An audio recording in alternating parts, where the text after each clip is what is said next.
Pablo dice: porque quiero que sepáis cuán gran lucha sostengo por vosotros y por los que están en la Odisea y por todos los que nunca han visto mi rostro. En caso de que quiera saber el estado espiritual de la Odisea, pues no es sino que se lea la cartica que Juan le escribe en Apocalipsis a la Odisea, y se puede imaginar más o menos la carta que Pablo le escribe a ellos. Para que sean consolados sus corazones, unidos en amor, hasta alcanzar todas las riquezas de pleno entendimiento, a fin de conocer el misterio de Dios el Padre y de Cristo, en quien están escondidos todos los tesoros de la sabiduría y del conocimiento. Y esto lo digo para que nadie os engañe con palabras persuasivas, porque aunque estoy ausente en cuerpo, no obstante en espíritu estoy con vosotros, gozándome y mirando vuestro buen orden y la firmeza de vuestra fe en Cristo. Por tanto, de la manera que habéis recibido al Señor Jesucristo, andad en Él, arraigados y sobreedificados en Él, y confirmados en la fe, así como habéis sido enseñados, abundando en acciones de gracias. Mirad que nadie os engañe por medio de filosofías y huecas sutilezas, según las tradiciones de los hombres, conforme a los rudimentos del mundo, y no según Cristo. Porque en Él, en Cristo, habita corporalmente toda la plenitud de la deidad, y vosotros estáis completos en Él, que es la cabeza de todo principado y potestad. Entonces ya agotamos ese asunto de por qué es la cabeza, porque es preeminente aún sobre aquellas fuerzas opositoras, hablando de los principados y las potestades caídas de su dignidad, porque aún en ese asunto espiritual es la cabeza, para recordarnos que no solo de la iglesia, el Señor Jesús es la cabeza de todo, absolutamente de todo. Y Pablo agrega, aquí empezamos: en Él, o sea en Cristo, también fuisteis circuncidados con circuncisión no hecha a mano. Cristo se viene a manifestar como la misma circuncisión hecha por el Padre, porque Cristo definitivamente es la verdadera circuncisión. ¿Qué era la circuncisión? Una señal de que esa persona estaba apartada para. Al octavo día, cuando llevaban al joven, al niño, pues le circuncidaban para decir que ese era del pueblo de Dios. Sin embargo, la circuncisión que viene del cielo, la que el Padre hace en Cristo Jesús, al creer nosotros en Él, o cualquiera que crea, automáticamente es apartado, porque es apartado para Dios en Cristo Jesús. Mire que dice: en Él también fuisteis. Es un hecho consumado, es un hecho pasado. No es lo que Pablo empieza aquí a mirar, que debemos observar, es que no es un proceso tortuoso de normas o niveles que hay que agotar para uno sentirse consagrado a Dios. No, Él nos aparta en Cristo Jesús, porque en Cristo Jesús está la obra completa. Nosotros simplemente tenemos que plegarnos a ella. Y dice que no es hecha a mano, porque es hecha por Dios mismo, en Cristo. Entonces aquí no hay proceso humano de personas tratando de llegar a Dios. Perdón, ¿qué es lo que estas religiones falsas?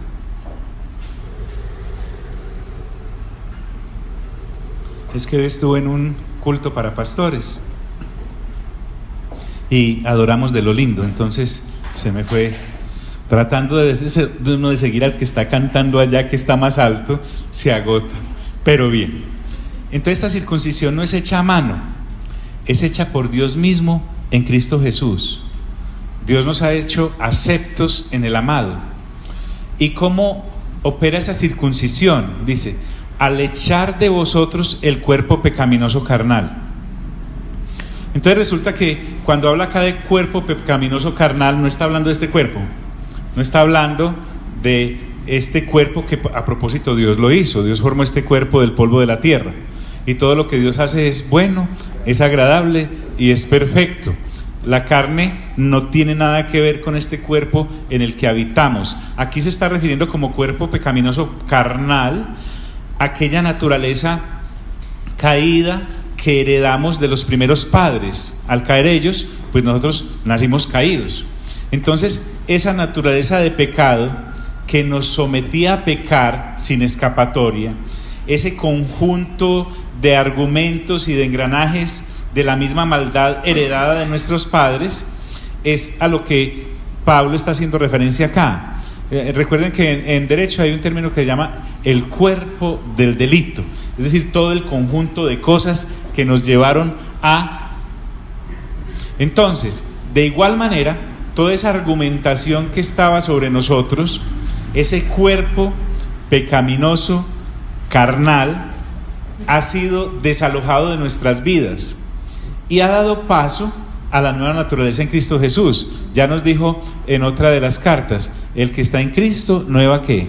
Nueva criatura es, o sea, nueva creación es. Las cosas viejas pasaron, esas cosas viejas están incluidas dentro de ese cuerpo, dentro de ese engranaje pecaminoso carnal, y han sido echadas definitivamente. Por lo tanto, lo que en Cristo Jesús ocurrió hace 2000 años para nosotros en la cruz fue un hecho definitivo, y que ahora nosotros que hemos nacido de nuevo validamos diariamente en este nuevo caminar. Entonces nosotros echamos mano de lo que Cristo Jesús hizo para poder vivir nuestra vida diaria en Él, no por nuestros esfuerzos. Entonces, al echar de vosotros el cuerpo pecaminoso carnal, Él termina diciendo, en la circuncisión de Cristo. Es decir, cuando Cristo muere, literalmente nos libera de esa esclavitud, porque la paga para nosotros por el pecado, ¿cuál era? La muerte. Entonces, el que muere pagó. Al Él pagar y nosotros estar identificados con Él en ese proceso de muerte, sepultura y resurrección, nosotros ahora somos libres a través del nuevo nacimiento para ser resucitados y lanzados a la vida del Espíritu que no podíamos vivir, porque como dice Pablo en Romanos capítulo 8, a la carne le es imposible vivir la vida del Espíritu, así quiera. Entonces, él trae a colación la metodología externa que se usa para ilustrar esto de parte del mismo Dios. ¿Cómo se logra eso? Entonces, una vez nosotros hemos creído, porque primero se cree y después se vive, entonces uno primero nace de nuevo y empieza esa nueva vida. Trae esta simbología, sepultados con Él en el bautismo.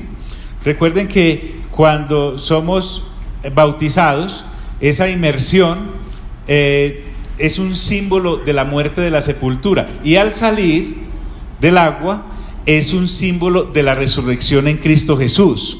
Realmente Pablo, aunque el énfasis de él no está en el bautismo, sino que porque en nosotros a nivel interno ya ocurrió eso, es que me bautizo. No es que me bautice para convertirme, sino porque ya estoy convertido. Entonces, ¿qué? Me bautizo. Primero creo y me bautizo.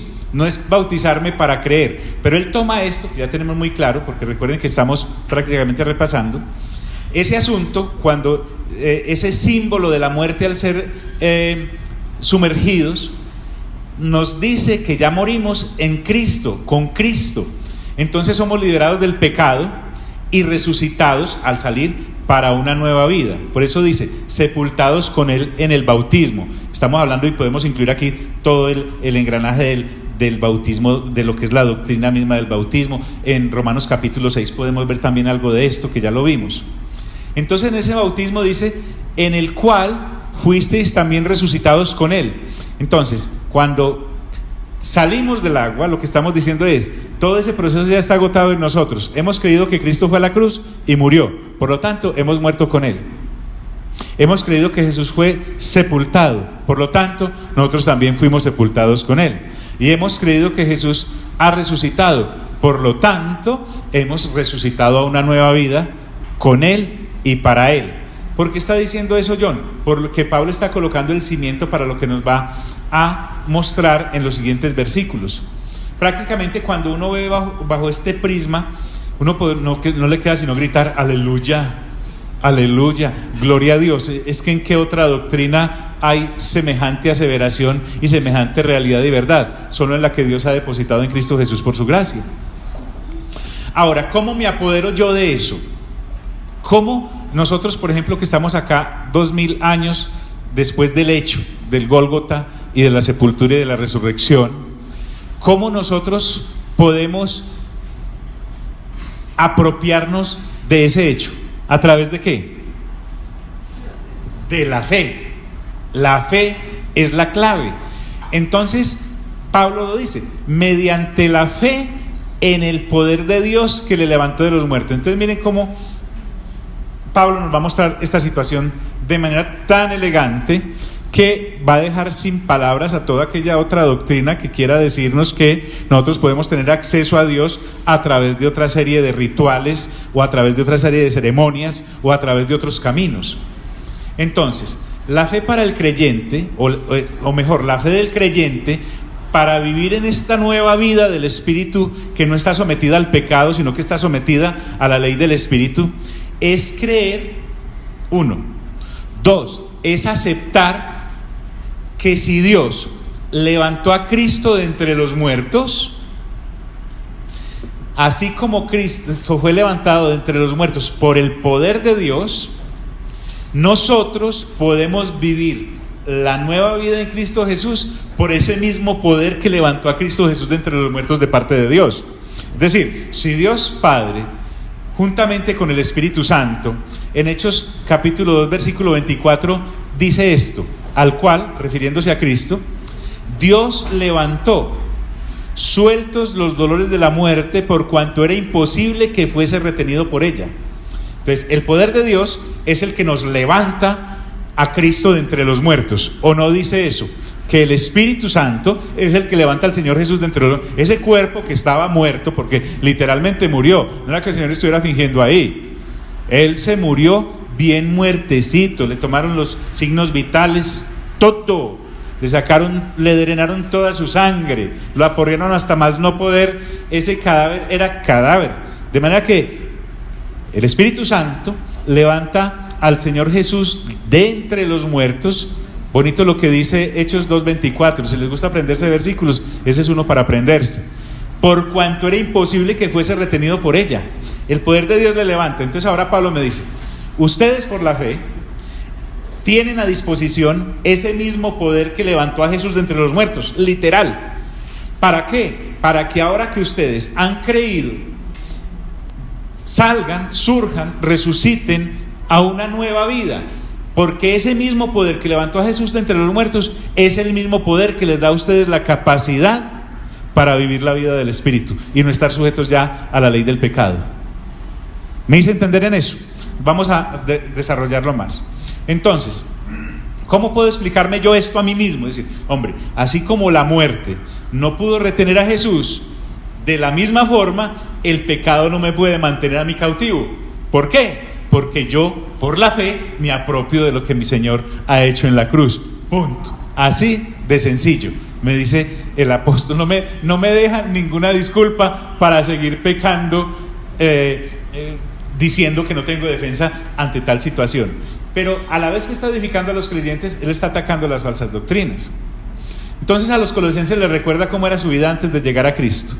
Y a vosotros, a los colosenses, y a nosotros también, estando muertos en pecados y en la incircuncisión de vuestra carne, claro, porque vivíamos en la carne, para la carne, y vivíamos bajo pecado para cometer pecados, éramos incircuncisos para esa vida santa.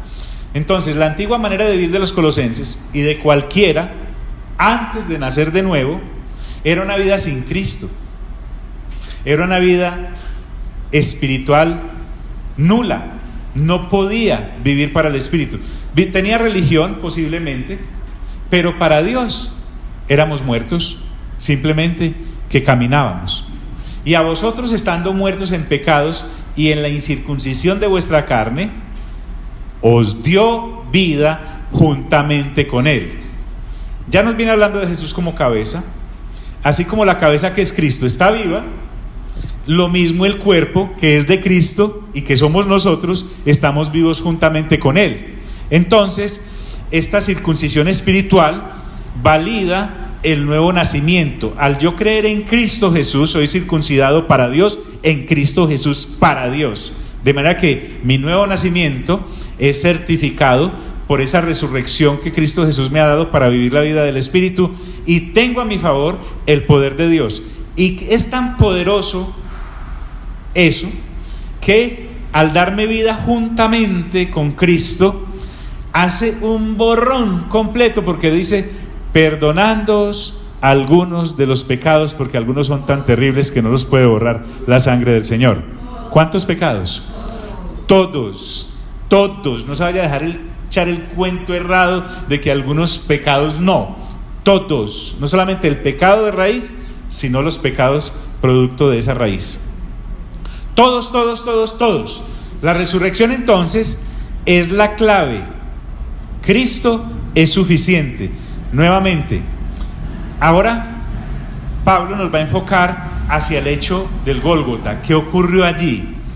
Nosotros, por andar engolosinados con nuestra salvación, perdemos de vista la obra completa de lo que el Señor hizo en la cruz. No todos, pero la gran mayoría lo hacemos porque es que ser salvos es algo non plus ultra. Pero el Señor no solamente en la cruz vino a proveer salvación para la humanidad, arregló otro problema universal celestial que se había provocado a raíz de una caída más alta que la nuestra. Mejor dicho, con el mismo machete cortó las dos frutas. Pero y verá, ¿qué ocurre? Nosotros teníamos esa naturaleza de pecado heredada y cometíamos pecados. Imagínate el bulto de hojas que había en contra nuestra por cada una de esas obras de la carne en las cuales vivíamos. ¿Qué ocurre en la cruz del Calvario? Dice: anulando el acta de decretos que había contra nosotros. Entonces, en la cruz se derrama la sangre ¿de quién? De Cristo Jesús. ¿Es sangre de animales? No. ¿Es sangre de machos cabríos? ¿Es sangre de criatura? No. Es la misma sangre del Creador, porque ya Pablo nos mostró en el capítulo 1 que Cristo Jesús hizo todo por medio de Él y para Él. Entonces, Él es el primogénito de la creación, no porque Él haya sido creado, sino que fue antes de los antes, como vimos en el Evangelio de Juan. Pero entonces en la cruz hay expiación. Esa acta que nos acusaba, porque acá echa mano Pablo del conocimiento del derecho romano que tenía, a cada persona que tenían en el calabozo, en la puerta de su calabozo había una hoja, y en esa hoja colocaban: fulanito de tal está aquí porque se amotinó, porque asesinó, porque robó, porque hizo tal cosa. Ese era el acta. Cuando a la persona la ajusticiaban, al colocarla en la cruz, le colocaban esa acta allá en la cruz, la misma que había estado en la puerta de su calabozo. Entonces, cuando el Señor Jesús va a la cruz, toma el acta que a todos nos descalificaba para agradar a Dios, que era haber nacido bajo pecado, y además todas las obras de la carne que habíamos cometido, que eran los pecados, y en esa acta está el decreto que a nosotros nos era contrario. Claro, porque cada vez que nos queríamos levantar para agradar a Dios, no se podía, porque esa acta nos recordaba bajo qué habíamos nacido y qué habíamos hecho. Entonces, el acta contra la humanidad, y yo lo hago muy personal, pero realmente el Señor Jesús en la cruz del Calvario libera a la humanidad, y nosotros formamos parte de la humanidad, porque tanto amó Dios al mundo que envió a su Hijo para que todo aquel que en Él crea. Entonces, cuando estamos viendo al Señor Jesús allí en la cruz, no solamente murió por los que sí hemos creído, también murió por los que no han creído. Pero resulta que ahora nosotros estamos ampliando nuestro entendimiento y nos damos cuenta que el pecado mismo fue allí expuesto, y no solamente fue expuesto para avergonzarnos, sino que fue expuesto para pagarlo. Y esos decretos, que eran leyes emitidas y que llevaban nuestra conciencia constantemente a la culpa y que nos llevaban a la pena de muerte, porque la paga del pecado es la muerte, entonces fue anulada. El acta fue embadurnada en la sangre de Cristo Jesús y desapareció. ahí estaban, claro, las letras y estaban todos los decretos y todas las leyes que nos acusaban, pero al ser, digámoslo así, sumergida en la sangre de Cristo Jesús, no se queda viendo nada porque precisamente su sangre es el pago. Cuando entonces Él muere, nosotros morimos, somos sumergidos, es decir, bautizados en su muerte, y al morir nosotros en Cristo, Él paga la deuda y juntamente con Él tenemos derecho, porque recuerde que Juan capítulo 1 versículo 12 dice que a los que creen en su nombre les dio la potestad de ser llamados hijos de Dios. Creo que es el 1:12 de Juan. Entonces, Él anula esa acta de decretos que era contraria y que además de ser contraria nos acusaba porque nos era impuesta. ¿Y qué hace con esa acta? La toma Él, y era lo que nos impedía relacionarnos con Dios, y la quita. Por eso dice, quitándola de en medio, quita esa acta de decretos que nos era contraria del pecado y de los pecados. ¿Y qué hace con ella? La clava en la cruz. Es decir, el Padre y Cristo, porque los dos están actuantes acá, y el Espíritu Santo, están activos en la redención. La redención no es solamente, pues, se la podemos endilgar o agradecer al Señor Jesús, al Cristo. No, Padre, Hijo y Espíritu Santo hacen este plan perfecto para redimir a esta humanidad caída que ni de riesgos puede aproximarse a Él por esta acta de decretos que nos era contraria.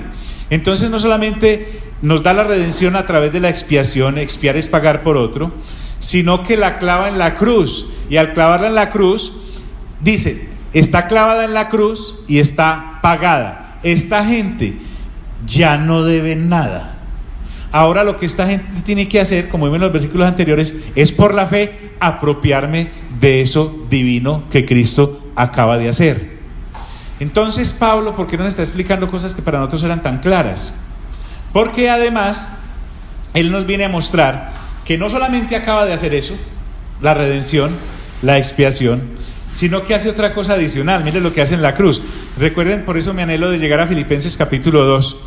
Recuerden que dice, no estimó el ser igual a Dios como cosa que aferrarse, sino que se hizo tan, hasta la muerte de cruz. ¿Por qué? Porque ocurre otro hecho, como todas las cosas que el Señor hace, extraordinarias. Mire, y despojando a los principados y a las potestades. Recuerden que en la muerte del Señor Jesús, el Señor Jesús fue obediente ¿hasta dónde? Hasta la muerte. ¿Y muerte de qué? De cruz. ¿Qué ocurrió allá en la rebelión de las huestes angelicales? ¿Hubo un acto de qué?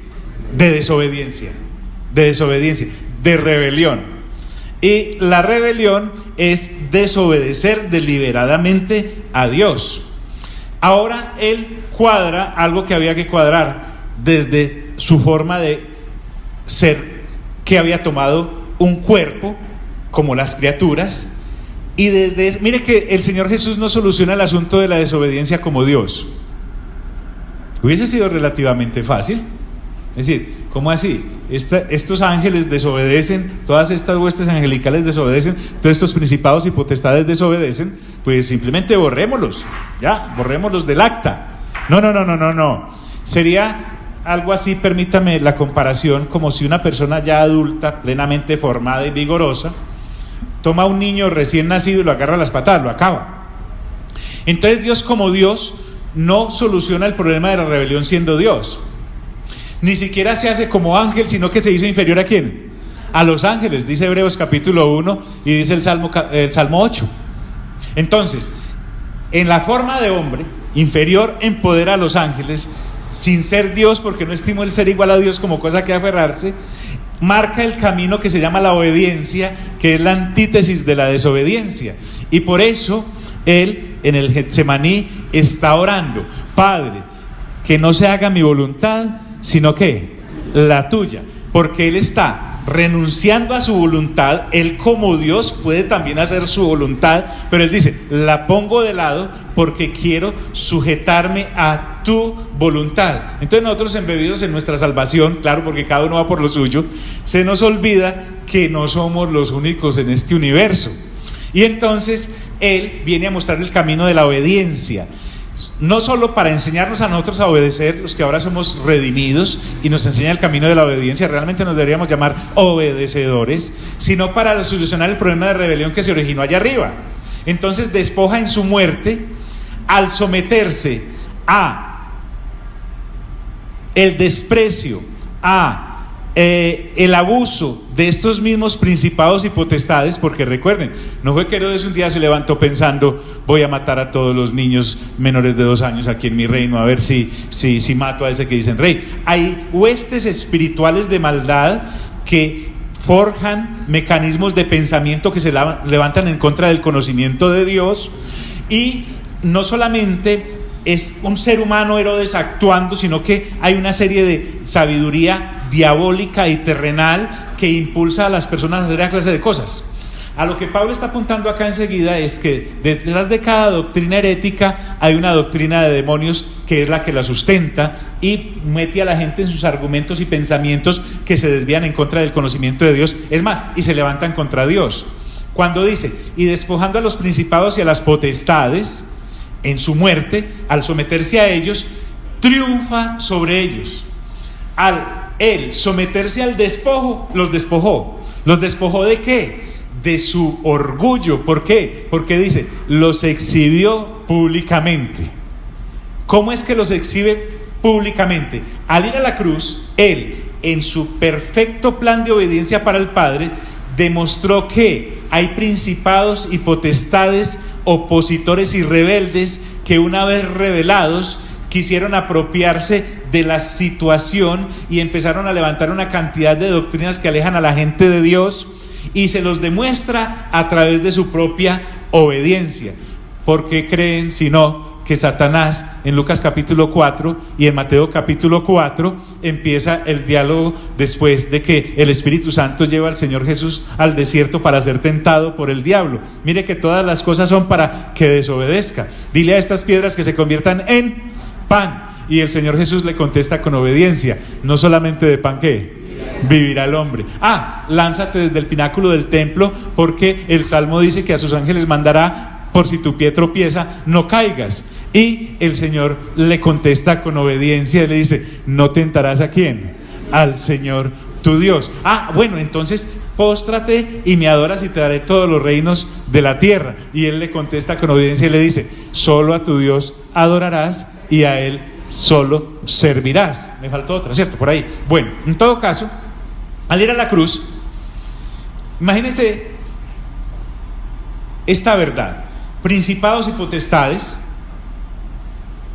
así como los enumera acá, estos principados y potestades han hecho la encerrona al Señor Jesús desde que se encarnó. Vienen persiguiéndolo para matarlo y destruirlo. Ese es su objetivo, no más.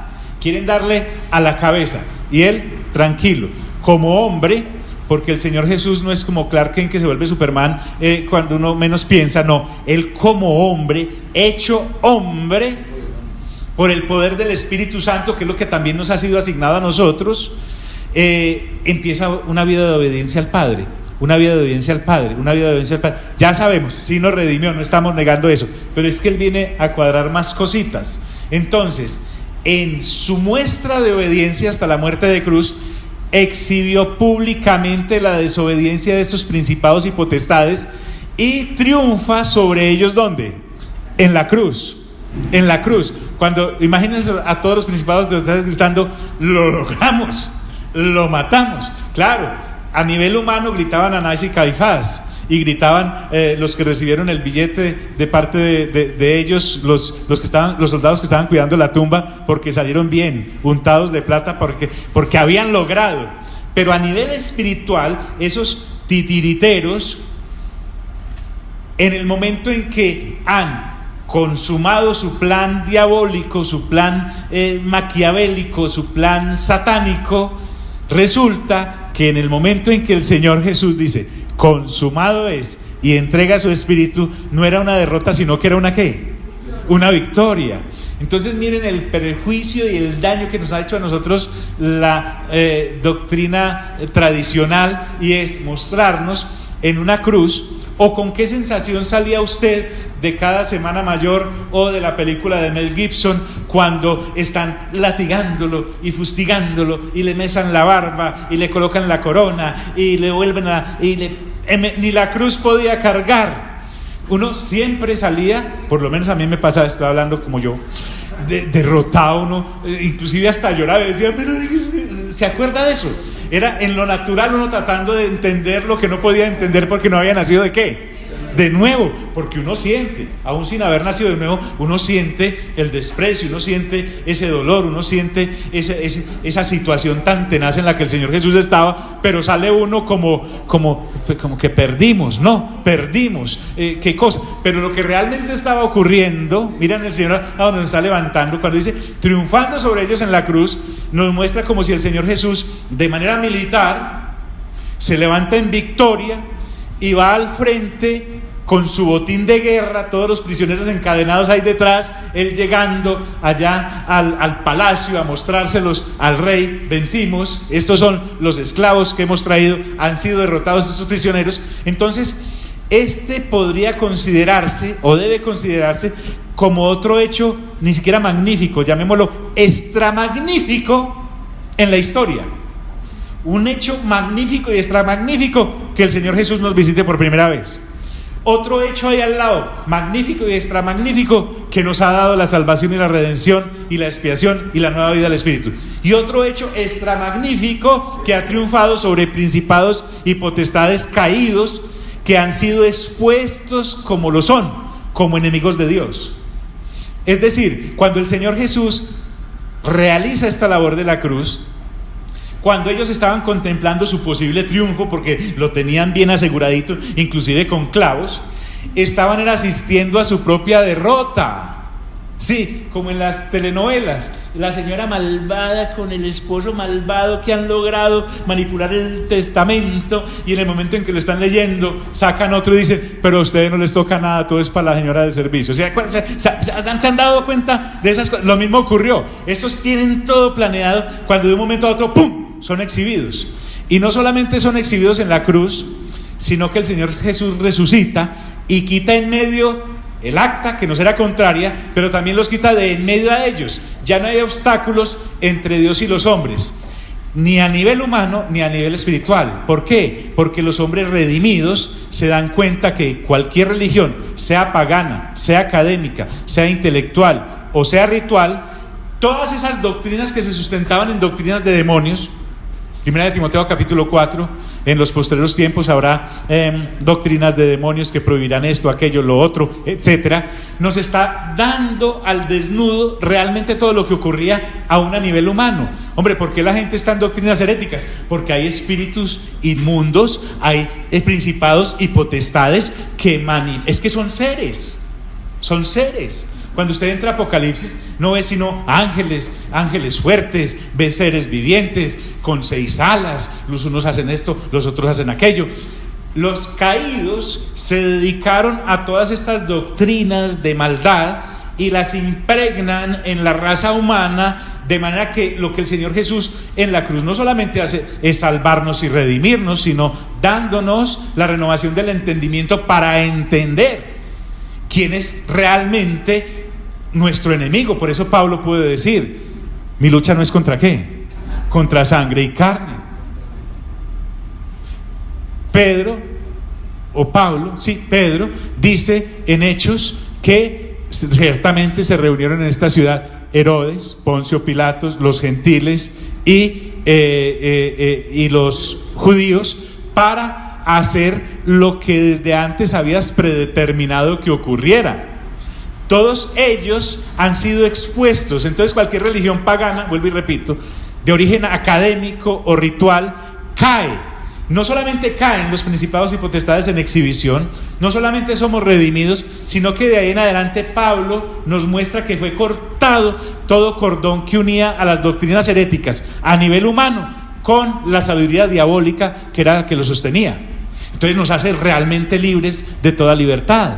Nosotros ya no podemos entonces andar por ahí pensando que el enemigo es más grande, que qué horror, que en esas guerras espirituales que nos metemos, porque es que eso ya está caído. En la cruz Cristo es el que triunfa, no es el que pierde.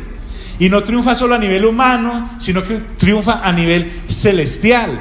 Por eso les decía que detrás de enciclopedias y academia y temores nos han logrado ocultar Apocalipsis, porque en Apocalipsis nosotros vemos un lago de fuego de azufre, en donde es lanzado la bestia y el falso profeta vivos al lago de fuego de azufre.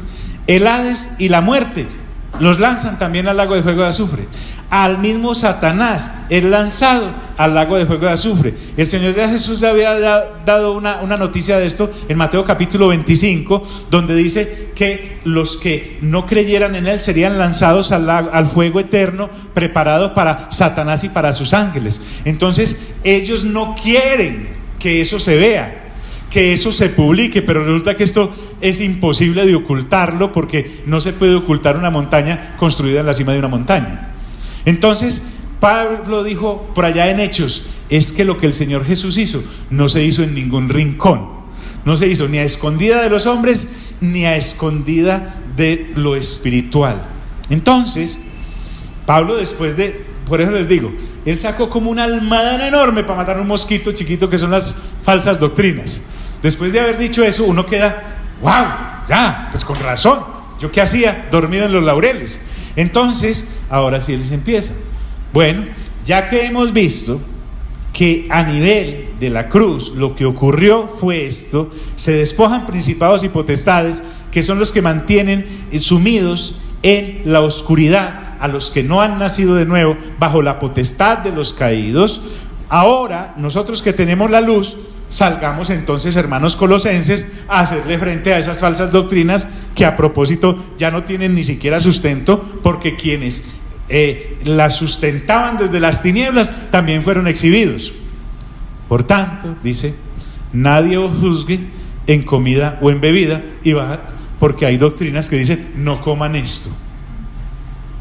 Esas doctrinas que ahora Pablo nos ha explicado, exhibiéndonos la verdadera. Miren que Pablo no se dedicó a decir curso de doctrinas heréticas, no, él expone la verdadera, y una vez expuesta la verdadera, pues se caen todas las que son falsas, porque yo ya sé que todo lo que no esté acorde con lo que en el capítulo 1 me enseñó acerca de Cristo Jesús, o me recordó, y todo lo que no esté acorde con lo que me está dando en el capítulo 2, es una doctrina herética.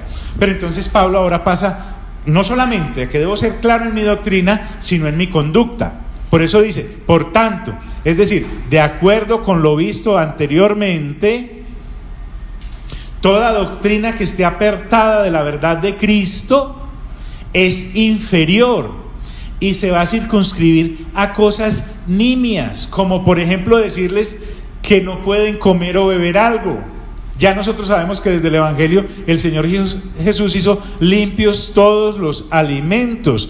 Ya nos dijo que con acción de gracias se hacen limpios los alimentos. Por tanto, nadie os juzgue en comida o en bebida. O también hay otro rubro de doctrinas, o en cuanto a días de fiesta, luna nueva o días de reposo, las fiestas anuales. Aquí Pablo está tratando de frente a los judíos que trataban de imponer esos rituales que venían inclusive del antiguo pacto, pero que ya habían sido derogados. Recuerden que tanto las fiestas anuales como mensuales o semanales, por eso cuando habla en cuanto a días de fiesta, luna nueva o de reposo, la luna nueva era cada mes, los días de reposo eran cada determinado tiempo, había fiestas anuales. Es decir, con esto hace frente a los judaizantes, que también se convierten en otra doctrina herética, porque los judaizantes no creían en Cristo Jesús como suficiente para dar la libertad a la raza humana. Señora.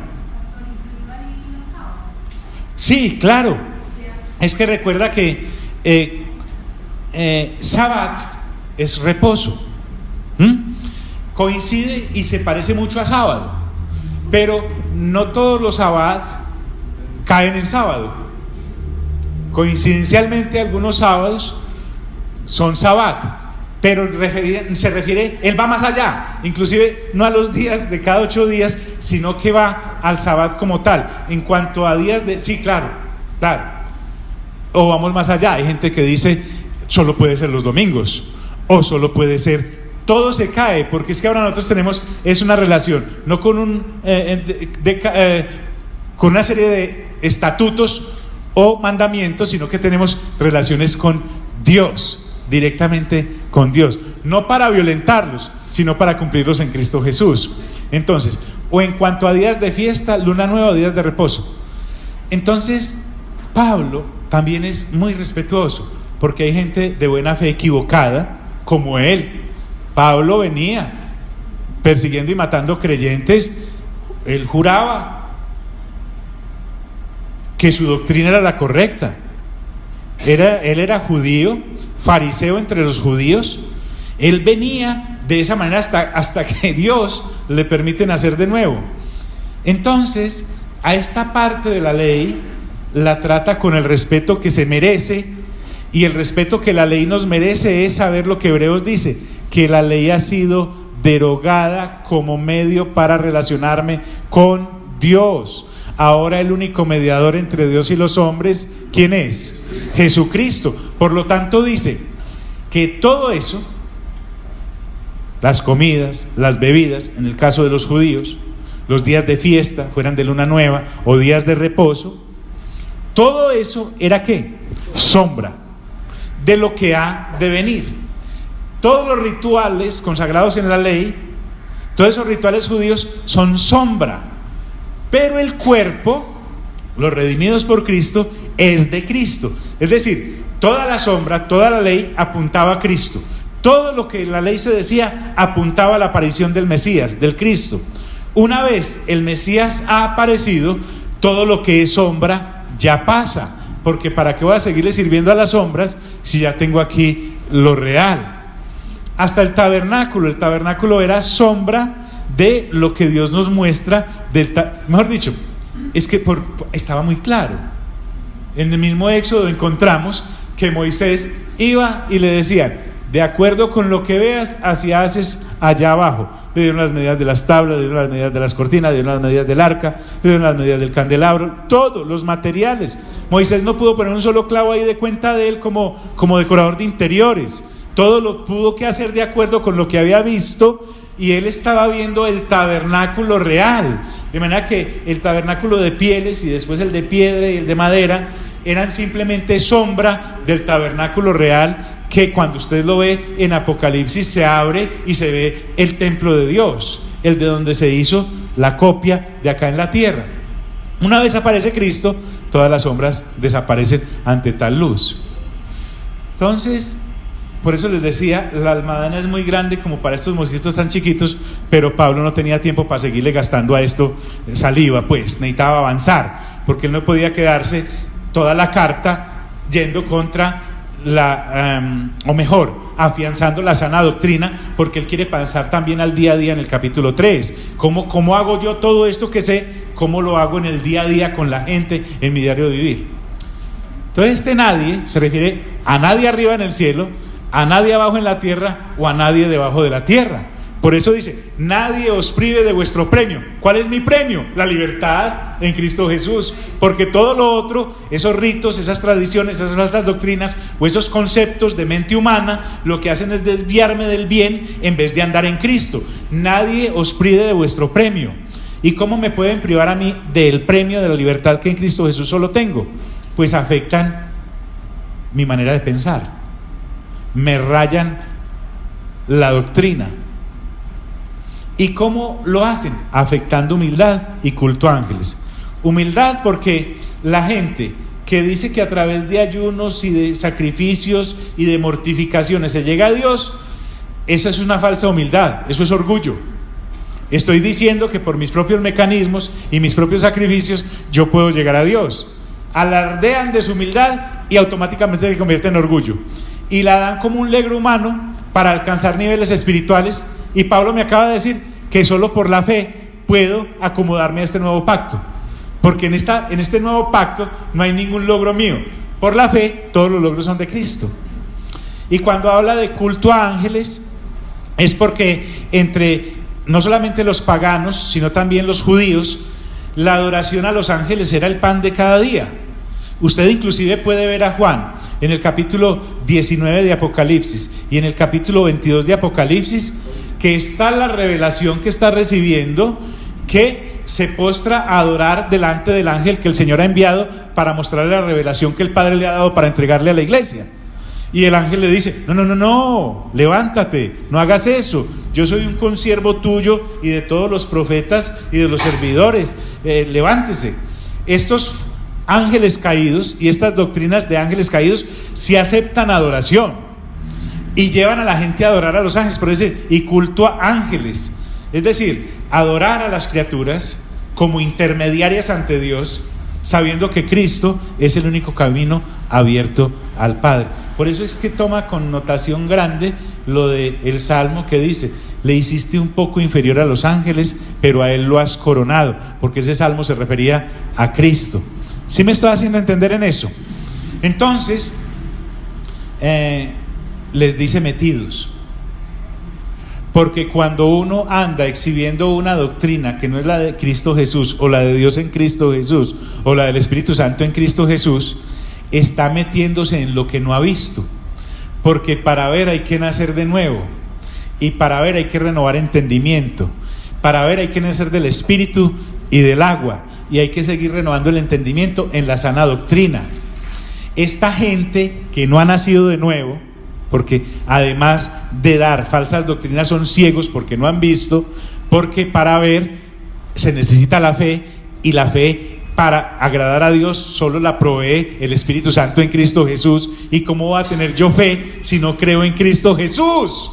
Entonces, si no he creído en Cristo Jesús, no he sido sellado con el Espíritu de Dios, y si no tengo el Espíritu de Dios, el fruto del Espíritu Santo no está en mí. Por lo tanto, todos estos que exhiben falsas doctrinas solo están suponiendo, solo están tergiversando las cosas del mundo espiritual. Además, la Escritura, lo que Pablo me quiere decir es que la Escritura me libera de todos estos ilusionistas y encantadores de serpientes, que eso es en lo último lo que hacen, venden ilusiones, son vendedores de mentiras.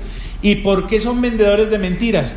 Porque la carne no solamente es aquellos pecados que conocemos, que se cometen y que son evidentes. La carne también es todo pensamiento que me hincha la mente, haciéndome alejar de Dios. Por eso Pablo dice en una de sus cartas: llevando todo pensamiento cautivo en obediencia a Cristo, para que aprendamos a pensar, a no ir más allá de lo que está escrito. Las cosas reveladas son para nosotros y para que las obedezcamos. Las ocultas pertenecen a Dios, pero en Cristo Jesús a nosotros prácticamente no se nos ha ocultado nada. Ahí revisando Apocalipsis en el capítulo 10, lo único que queda como medio, ¿qué fue lo que pasó ahí? Es cuando 7 truenos hablan, y en el momento en que Juan va a escribir, la voz le dice: no escribas eso, ¿cierto? Es lo único así como pues porque a Dios le plació, pero de resto ya todos lo sabemos. Sin embargo, el que no ha nacido de nuevo nada sabe, solo se imagina. Pero yo conozco gente que sabe la Biblia, sí, intelectualmente, pero la tapa solo se la quita el Espíritu Santo. Pablo también se sabía la Biblia, pero la usaba como argumento para matar a los que ya habían creído y visto en Cristo Jesús la luz de Dios.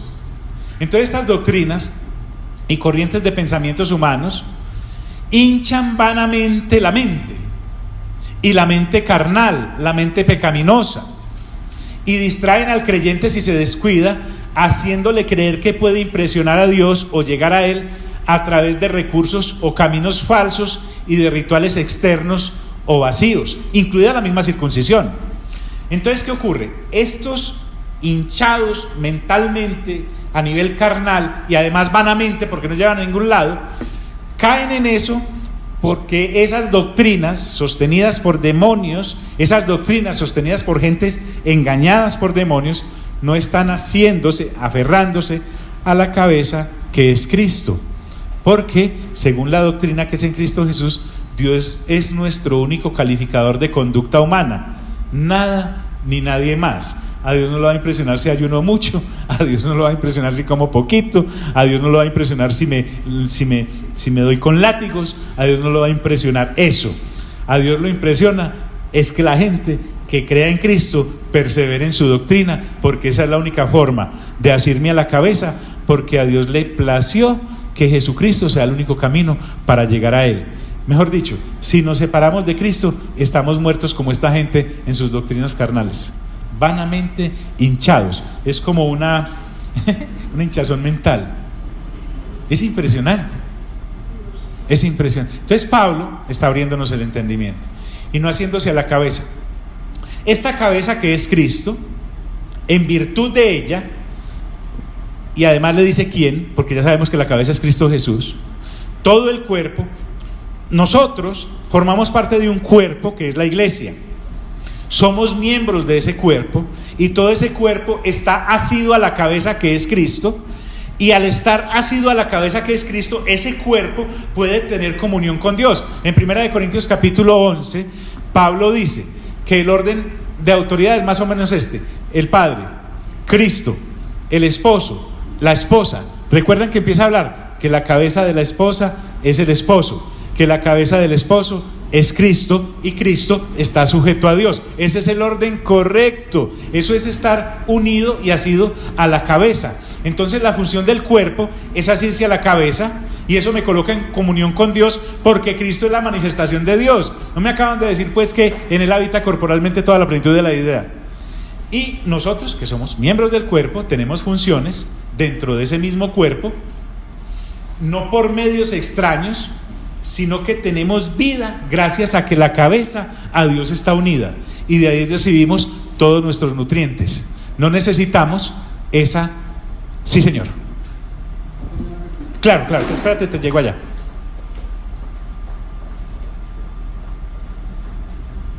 O sea, todas las iglesias que tienen como, no sé, actividad ocasional los ayunos, y pues que pues, la gente va y ayuna, no sé, un día o mediodía o lo que sea, supuestamente para, no sé, para muchas cosas, eso no está bien hecho. O sea, no se debe hacer eso, pues está perdido, pues se está perdiendo el tiempo, se está ganando la gastritis gratis. Muy buena esa. Resulta que llegaron a donde el Señor Jesús unas personitas y le dijeron, los discípulos de Juan, ¿qué? Ayunan, ¿cierto? Entonces el Señor Jesús les contestó: uno ayuna cuando no está el esposo, pero cuando está el esposo, pues hay que estar alegre y hay que estar en comunión con él, y cuando el esposo llega, pues hay comida, hay vino.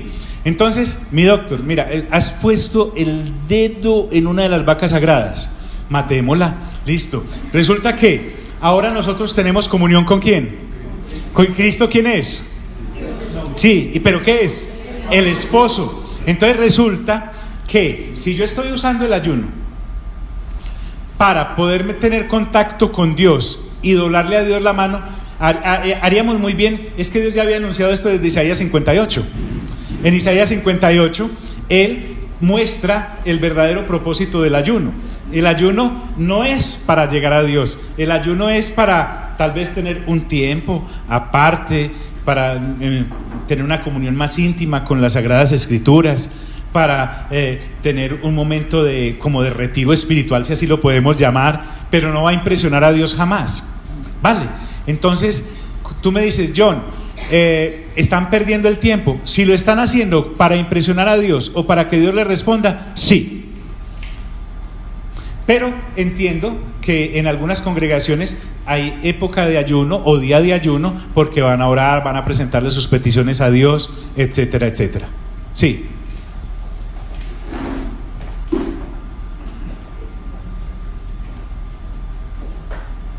Pues uno se imagina que el ayuno es un sufrimiento. O sea, pues ¿por qué no oran comiendo mucho? ¿Por qué no oran bailando? Pues si porque pareciera que el ayuno es una forma difícil o dificultándole al cuerpo, a lo carnal, de estar más cerca de Dios. O sea, es algo doloroso, es algo, pues a nadie le gusta ayunar. Pues de hecho es castigo, a uno lo someten cuando lo castigan a, como decían en los presos, a agua y pan. Entonces, si eso es algo también de lo humano, del castigo de carne, ¿por qué no uno solo con oración o solo con comer mucho o con otra cosa puede estar con el mismo propósito? Perfecto. Mejor no lo has podido decir. Fíjate que sí están aguantando hambre. ¿Por qué? Porque si nosotros estamos haciendo eso para impresionar a Dios, como lo va a decir aquí enseguida el apóstol, estamos perdiendo miserablemente el tiempo. Estamos perdiendo miserablemente el tiempo. Nosotros usamos una estrategia. Hay personas que se reúnen a orar de nuestra congregación y a ese tiempo le cambiamos el nombre. Sí, inclusive lo hacen comiendo y lo llamamos conversando con Dios, el conversatorio con Dios. Muchas personas llegan de esa estructura porque es una estructura que viene desde hace muchos años dentro del pueblo evangélico. Entonces me dicen: pastor, ¿cuál es el día de ayuno acá? Y yo digo: ay, hermano, no hay, porque además, si vamos a lo del ayuno, porque el Señor Jesús dijo: cuando ayunéis, que nadie lo sepa, ese día báñese, perfúmase y vístase. Eso es entre usted y quién, y Dios. Los lleva la comunión íntima y personal. La hipocresía llevaba a la gente, y eso es lo que el Señor Jesús estaba señalando, a que vean a alguien por ahí todo demacrado, barbado y maloliente y le dicen: no, es que ando en un ayuno, hermano. Eso es más o menos lo que vemos en Mateo capítulo 5, 6 y 7. Entonces, la disciplina del ayuno, válida. El Señor Jesús estaba ayunando cuando fue 40 días al desierto, pero no era para impresionar a Dios. Él tenía un plan, tenía un propósito, estaba haciendo algo el Espíritu Santo y él. Lo mismo dice: cuando ayunéis, no hagáis como los hipócritas, que demudan o cambian su rostro. Ese día perfúmense, vístanse y salgan como si hubieran comido langosta. Que eso sea entre usted y Dios, nada más. Gracias por esa aclaración, me hacía falta. Qué bueno. ¿Podría decirse en Isaías tal vez que habla del ayuno que agrada a Dios? Sí, señora, Isaías 58. Sí, claro que sí. En estos días, se lo prometo, mi pastora. Momento. Esa parte que dice que este género solo sale con ayuno y oración. Ya, el Señor Jesús viene bajando del monte de donde se transfiguró, y encuentran que hay un señor y se le arrima y le dice: tus discípulos no han podido echar a mi hijo que es lanzado desde pequeño al fuego, y el espíritu se lo quería matar. Entonces el Señor Jesús, dice en unas versiones, le responde: es que este género no sale sino... y después los discípulos le preguntan: nosotros ¿por qué no lo pudimos echar? Y él les dice: este género no sale sino ¿con qué? Con oración y ayuno. Pero resulta que la palabra ayuno no está en el original. Por ejemplo, si tienes la NBI, te vas a dar cuenta que ayuno no aparece solo oración. Aparece allá abajo porque es parte de una de las versiones, pero no está en el original. Porque sería tanto como decir que el nombre del Señor Jesús no es suficiente para echar fuera un demonio. ¿Vale? Muy bien. Bien, pero no, esperen, déjenme acabar. En virtud de que en todo el cuerpo, es decir, el cuerpo, nosotros, miren que nuestra función básica es mantenernos vivos. Y nos mantenemos vivos por estar asidos a la cabeza. Y la cabeza es Cristo. Y como Cristo y el Padre, recuerden que Cristo está sujeto al Padre, nosotros tenemos vida, es gracias a esa conexión. Sería como estar tratando de conectarnos a Dios por la corriente que no es. Entonces, en virtud de que en todo el cuerpo, nutriéndose y uniéndose por las coyunturas y ligamentos. No, es que Pablo es un maestro para esto. Imagine usted su cuerpo, donde el pie estuviera por allá totalmente separado, se muere. Pero cuando el pie y todos los músculos están unidos al cuerpo como tal, permanecen vivos, porque todas las funciones inclusive pasan a través de la cabeza, digámoslo así, que es la que ordena todo. Pero entonces llevemos esto al plano de nuestra unión con Cristo. Al estar nosotros unidos a Cristo, que es el único camino para llegar al Padre, estamos teniendo la vida de Dios. Entonces, al nutrirnos y unirnos por las coyunturas y ligamentos, nos muestra que este proceso es natural. Es un proceso de vida en Cristo. No se necesitan prótesis para llegar a Dios o ayudas. Es necio insistir en relacionarme con Dios si no es a través de Cristo. Entonces, una vez soy consciente de esto, crezco con el crecimiento que me da Dios. Este contenido de lo que Pablo nos está diciendo acá, me está diciendo que solo Dios es suficiente. Solo como Dios diga es que se debe hacer, y solo para Dios se hace, porque la única gloria es para Dios, que nos ha dado vida habiendo estado muertos en nuestros delitos y transgresiones. Entonces, vamos a terminar este capitulito. Pablo hace como un alto en el camino, él está hablando con los colosenses a través de esta carta, y se ha dado cuenta que lo que les ha soltado es todo. Uno tendría con estos 2 capítulos nada más para seguir adelante. Entonces ahora les dice: pues si habéis muerto con Cristo, porque recuerden que en el bautismo simbolizamos eso, porque eso es realmente lo que ocurrió, en cuanto a los rudimentos del mundo, es decir, cuando uno se muere al mundo del mal, porque ahora estoy experimentando en Cristo la nueva vida, soy sepultado con Él, porque su muerte me identifica y yo me identifico con ella, y he resucitado con Él. Entonces, cuando él habla de todo rudimento, es todo artificio, todo mecanismo inoficioso o mezquino que quiera desplazar a Cristo como suficiente para haber acabado con el pecado. Los rudimentos se levantan como doctrinas demoníacas derivadas de rituales, reglamentos y prohibiciones. Entonces ahora Pablo les dice a los de Colosas: ojo, si ustedes han muerto con Cristo en cuanto a los rudimentos del mundo, a propósito, ¿un muerto qué hace? Supóngase que van con usted en el ataúd y el ataúd se defonda y está muerto. ¿El muerto qué hace? Se agarra la tapa, ¿cierto que no? Porque está ¿qué? Muerto. Entonces ahora Pablo dice: todo rudimento, un muerto no se agarra de ellos, no se agarra de ellos. Entonces, ¿por qué, como si vivieses en el mundo, que ya no tenemos esa antigua manera de vivir, porque hemos resucitado una nueva vida? Pablo va y corta esto de un machetazo. Os sometéis a preceptos, es decir, preceptos que esclavizan. Miren, toda esa serie de normas de las falsas doctrinas no hacen gente libre, hacen gente esclava. Son por ahí todos temerosos, que no los vayan a ver comiéndose esto porque lo comen de todas maneras, que no los vayan a ver entrando allá porque se las cobran, que no los vayan a ver hablando porque tal cosa, que no los vayan a ver tocando tal cosa porque ahí les caen. Esclavizan, no hacen libertos, hacen esclavos. Entonces Pablo les dice a los que han resucitado en Cristo: ¿por qué? Si como todavía estuvieses vivos al mundo, os sometéis a cosas tales como no manejes, hay objetos que contaminan, o ni gustes, hay comidas o bebidas que hacen inmundo al que los consume. No se sometan a eso, es lo que está diciendo. Ni aun toques, porque recuerden que por tocar determinadas cosas la gente quedaba inmunda al tocarlas. Y Pablo les dice: eso es en conformidad a mandamientos y doctrinas ¿de qué? De hombres, no de Dios. Proceden de sabidurías humanas, terrenales, y ya nos mostró que hasta diabólicas. Y todas esas cosas se destruyen con el uso. Es decir, se circunscriben al mundo temporal, al ámbito de lo que desaparece. Recuerden que en Romanos capítulo 14, Pablo dice: el reino de Dios no es comida ni bebida, porque estaban detrás de ellos con los rituales también, cosas que todas se destruyen con el uso. Tales cosas, porque si vamos a ver, uno se pone a ver a alguien que nos dice que está ayunando y lleva 42 días, uno queda como automáticamente descalificado. Y realmente uno queda como: qué persona tan guapa, ¿cuándo llegaré yo como a ese nivel?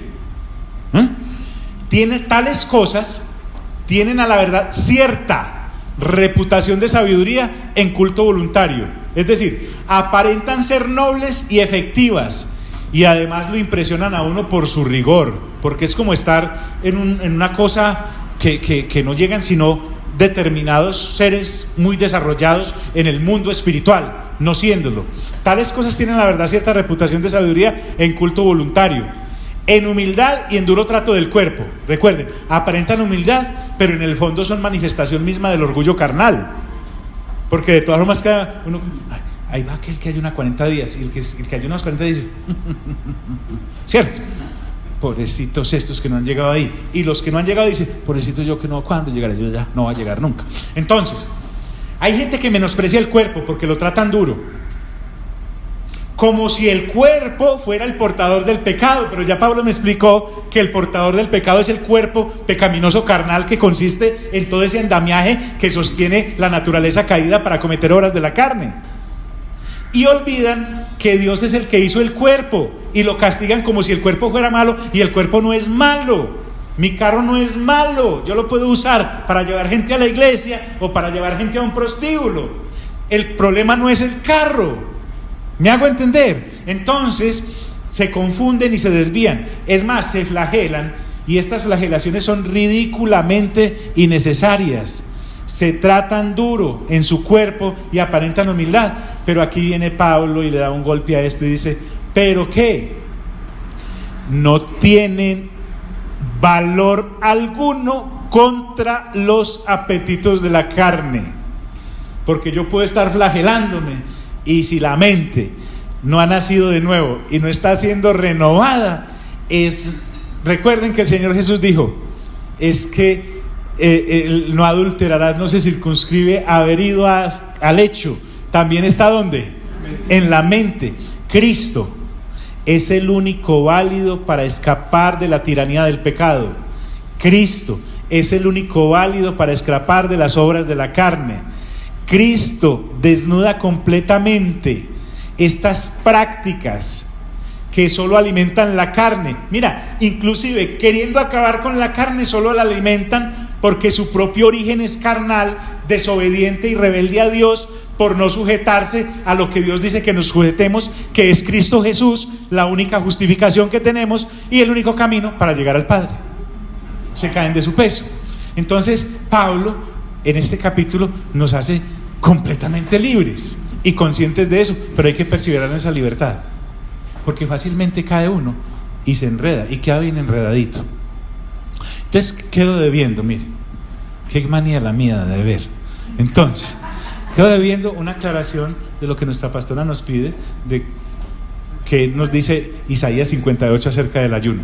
Entonces ustedes me colaboran, se leen Isaías 58, son unos versiculitos corticos, y lo utilizamos como introducción la próxima semana, si Dios nos presta la vida. Padre, gracias por este tiempo tan especial en el que nos has permitido renovar entendimiento. Gracias por hacernos libres, Señor, de tanta manía y de tanta cosa religiosa que hay. Pero lo único que nos hace libres, desde luego, es nuestra comunión contigo a través de Cristo Jesús, y la renovación juiciosa a través de la lectura juiciosa de tu palabra, porque ahí está, solamente la estamos abriendo y leyendo juntos. Permítenos perseverar en esta revelación, en el nombre glorioso de Cristo Jesús. Amén, amén y amén. Dios nos bendiga.